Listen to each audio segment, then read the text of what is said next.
Hey, Evan Reese here, the Onsherpa. I've been working with a number of clients to help them build out hardware and off-the-shelf component libraries. And as I'm getting into this more and more, I'm increasingly convinced that Derek's Amalgamate feature really is the top way to go.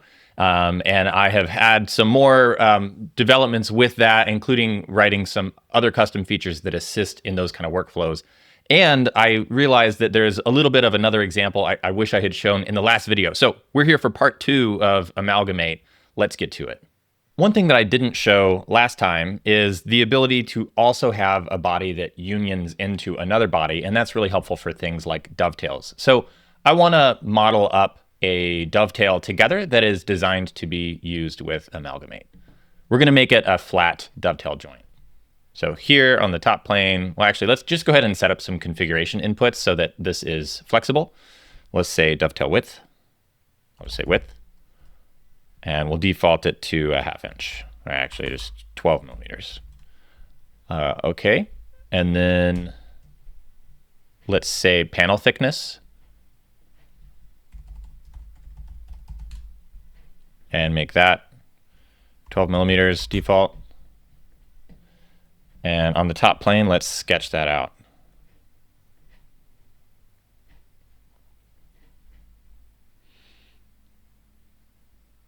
All right, I'm thinking about the origin of my dovetail.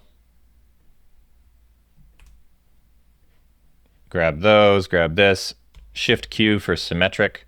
So now this thing is constrained about the center line.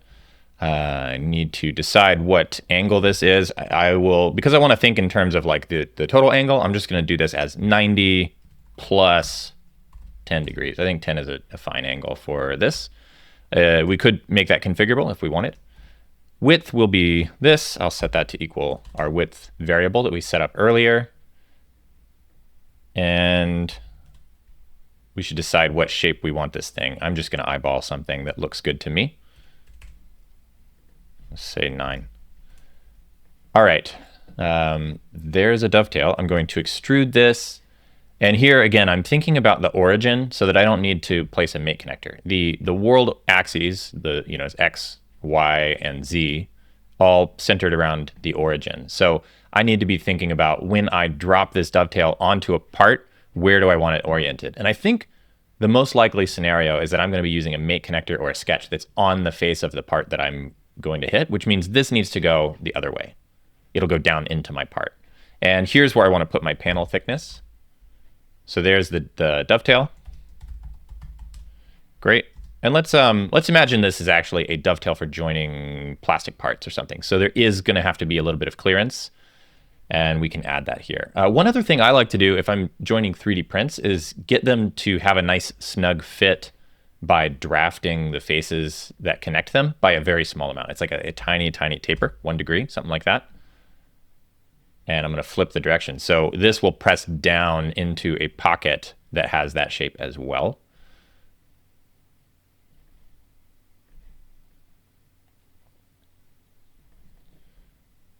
I think that looks pretty good. And then I can duplicate this, copy in place. I'm going to hide the first one and use move face to create some clearance on this second one. This will become our removal body. And it doesn't need much clearance because we do have some taper. These are values that you'd want to, print and test and get dialed in, but that's fine for now. In fact, I'm just going to call it union body and removal body. Now we can use amalgam tag. Tools for union operations will be the union body. For subtraction is the removal body. There are no parts to add as new. And we don't need to add a mate connector because we already built it on the origin. You can see it's putting it right there. All right, that works for what we have. Let's make a test.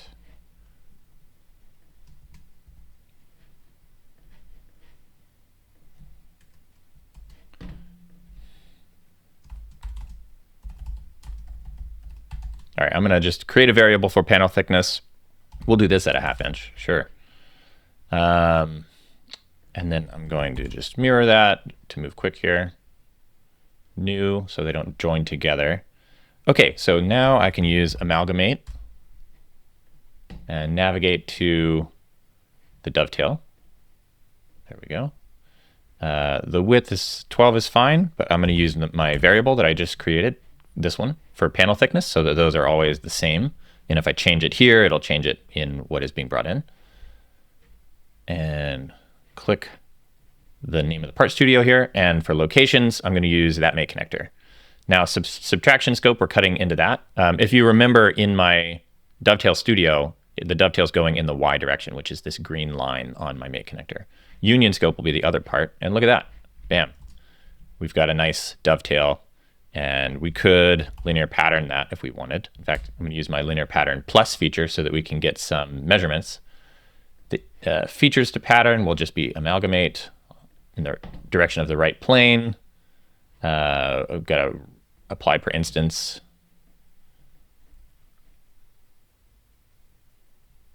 Make this a smaller distance.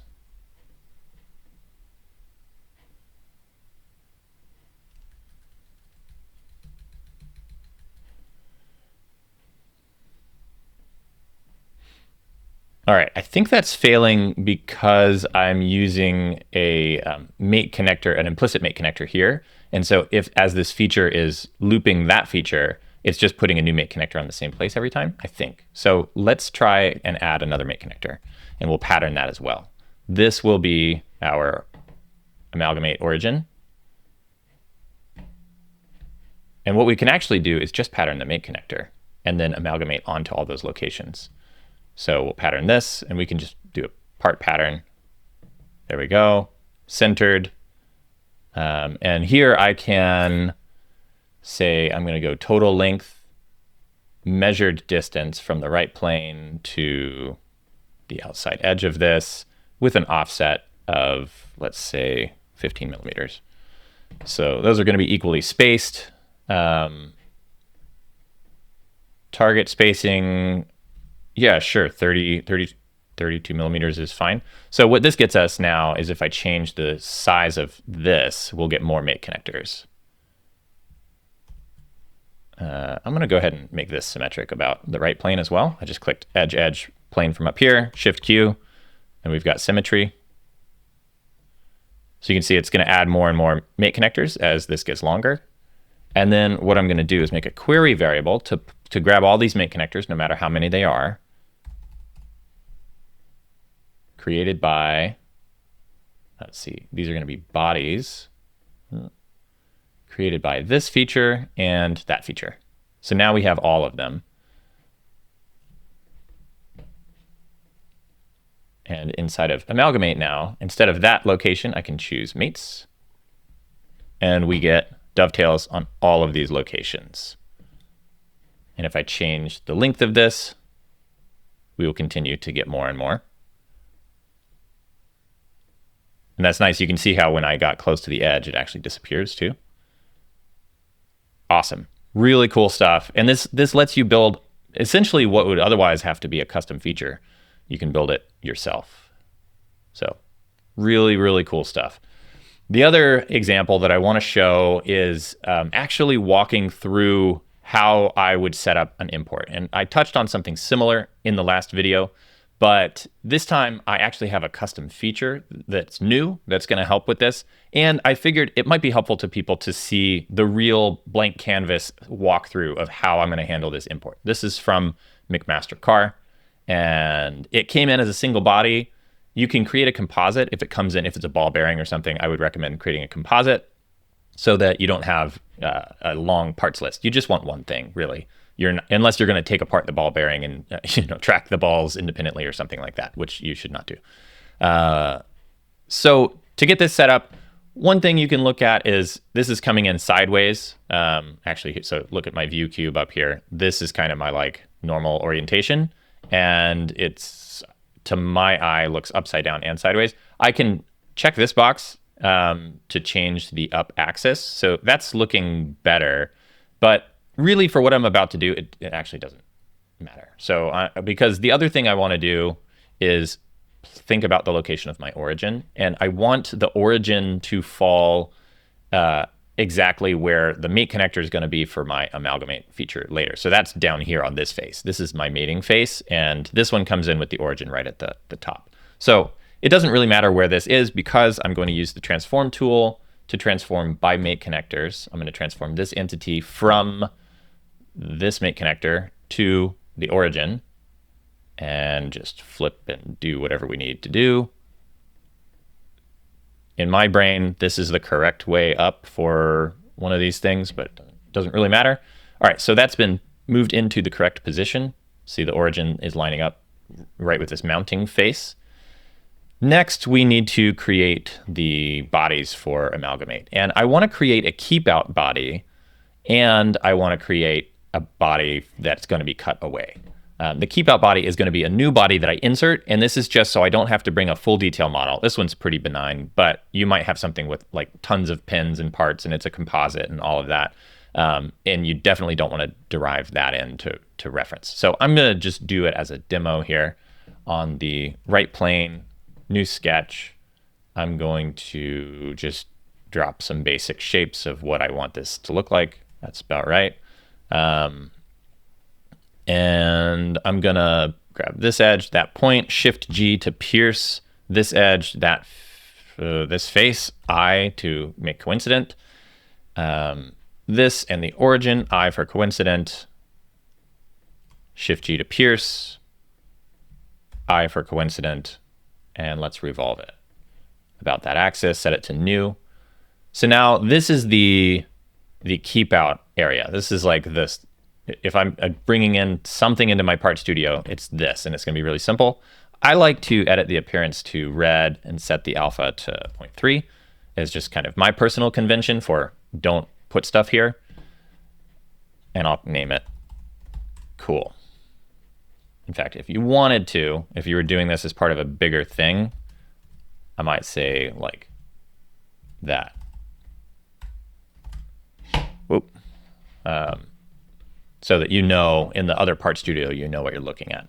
And then in order to get our cut away, I'm going to duplicate this thing in place.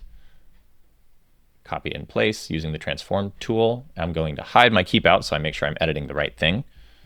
I'm going to use move face to generate a little bit of clearance around these things. Probably 0.5 millimeters, 0.7, I don't know, it doesn't really matter too much.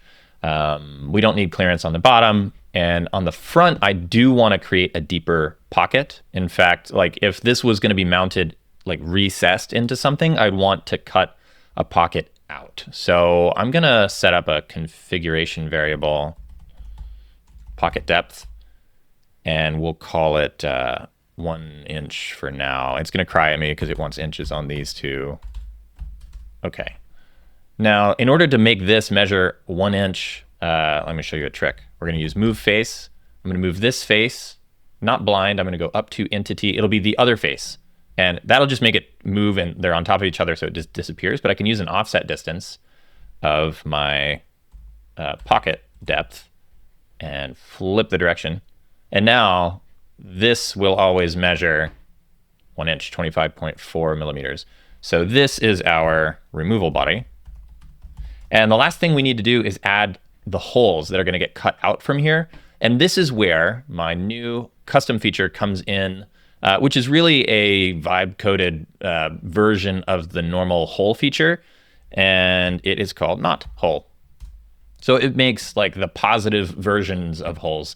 Here's some of the differences. We've got new, add, and remove as options. Normally this isn't there in the native hole feature.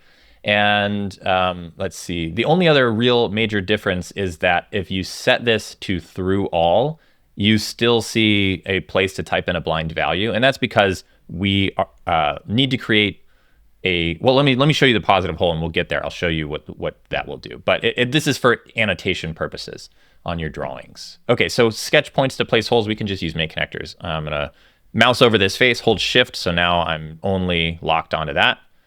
I'll click here and here. These are going the wrong way, so I'll flip it. See how the annotation says through?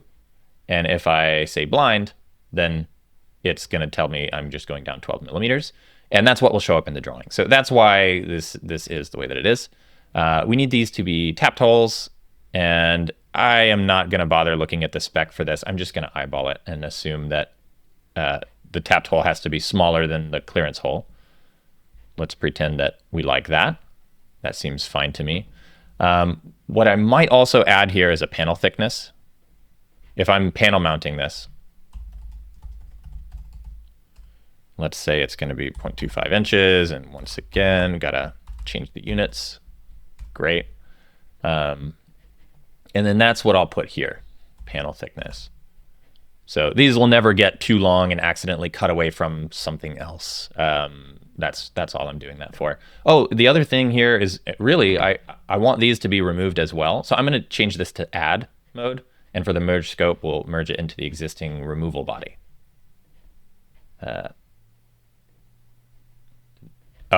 It's trying to be clever and it flips it sometimes. So let's see, does that merge? Doesn't want to. Removal body, yeah. Okay, so now we have the keep out, and then we have this that's going to get cut away, and you can see that we've got threads on here. These have the correct, the faces of this have the correct annotations that will transfer to the hole that they cut. So when you make a drawing, you can still get your hole callouts in your drawing. All right, so now we can use that. Let's we can put this on this old cabinet from the previous video. Pretend we want a power outlet on this thing over here. Do I already have a panel thickness here? I don't. 3/4 of an inch. Let's just say.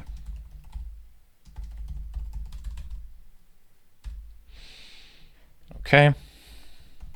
I'm going to use Amalgamate, navigate to that document. This one. Panel thickness will be panel thickness. Pocket depth at 1 inch is fine. We'll generate that. Once it spins, then you got to click here.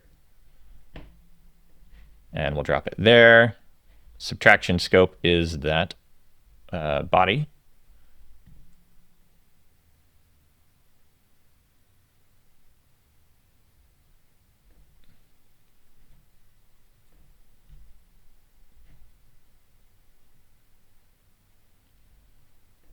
All right, I'm getting an error here. Let me go check. Oh yeah, I never actually used the amalgam tag feature. That's on me. So tools for union operations is nothing. Tools for subtraction is the removal body. Things to enter as new is the keep out. All right, and there we go. Our hole showed up, including tapped holes that go all the way through. And if we were to make a drawing of this, just whatever template.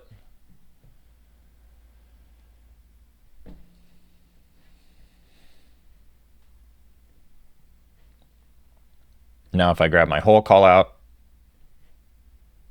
you can see we're getting 2 times this hole through, which is the correct call out.